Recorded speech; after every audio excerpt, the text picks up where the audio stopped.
64K Retro Gaming Goodness. Hey, Askarz here for 64K and welcome to another episode of New Retro. And if you've never watched this show before, I take a look at a new game on a retro system, and then we have a look at the game that might have inspired it. And today's games are...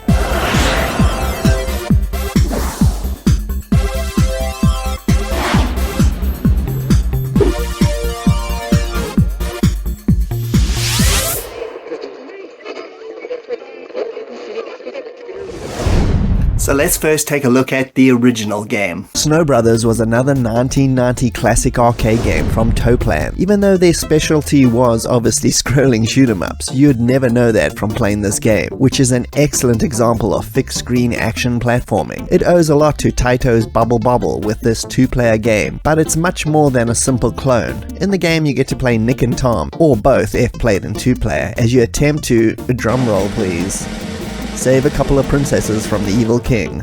Arcade plot 101 at its best. Gameplay is of the blasting creatures with snowballs variety, to either stun them or continue until they are fully frozen. At that point you can push them in a giant snowball that ricochets around the room and takes out everybody. As mentioned earlier, this game should really be played with a friend as it adds so much to the fun and strategy of taking everyone out, and is obviously a massive help to get through the huge 50 stages of the game and take out those tough boss characters. The graphics are excellent and very detailed with colorful stages and tons of power-ups and items to pick up. The music is of the cutesy variation. It's exactly what you would expect, but still very infectious at the same time. I played this originally at my local cafe in the early 90s. Yes, this one here, which still exists to this day. Don't ask me how. We spent an unholy amount of money on this, with my brother and his friends in two-player mode. It was an absolute blast. The game eventually got a sequel in 1994 called Snow Brothers 2, and was the last game released under the Toaplan name, as they filed for bankruptcy as the game was being made. If you want to play a cool home version, I'd recommend checking out the obscure Japanese-only Mega Drive release. It's the arcade and more, and was developed directly by Toaplan themselves. Snow Brothers is an often overlooked arcade classic that's well worth your attention.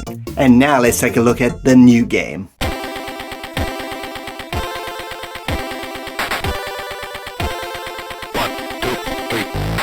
Askarz was released by Protovision in 1997, about 4 years after the C64's commercial lifespan had ended, and proved that the old C64 still had plenty more juice under the hood to exploit. The game was programmed by Nazi-Bart C64 maestro himself, Chester Kolschin, who also later gave us the sublime Metal Dust and Sam's Journey. Askarz is a classic throwback to 90s arcade games of that era, especially Toaplan's Snow Brothers, which is clearly a big homage to. This platform action game puts you in the shoes of an Antarctic researcher that decides to fight back a bunch of monsters who have been kidnapping all the snowmen all over the world. You can play this game solo or in the simultaneous two-player mode, and just like Snow Brothers, the latter is the best way to go, although solo mode is still a lot of fun. You blast creatures with snowballs until they freeze, and then launch them all around the screen. Tons of items can be picked up to enhance your abilities, with you also being able to pick up stars, which also gives you access to a sled bonus minigame, as well as opening up shops during a level, which lets you buy weapon upgrades and other enhancements. The game is pretty big as well, with 4 parts of the world to go through, each having 8 stages for a total of 32 levels. It's a tough game, but once you understand the mechanics, and it's about dodging as much as shooting, you'll find it a lot easier. The graphics are really top-notch, giving that colorful, vibrant Rollins Brothers look, coupled with a brilliant soundtrack that absolutely rocks out, and there's not a single mediocre track on the entire thing. This is a PAL format game only though, so bear that in mind if you're playing it through emulation, and make sure your settings are right. Overall, it's an excellent late 90s C64 game that just oozes quality,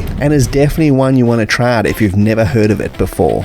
And thanks for joining me, Askarz at 64K. I hope you had a good time. And if you can please like and subscribe, that'll be greatly appreciated. And I'll see you next time. Cheers.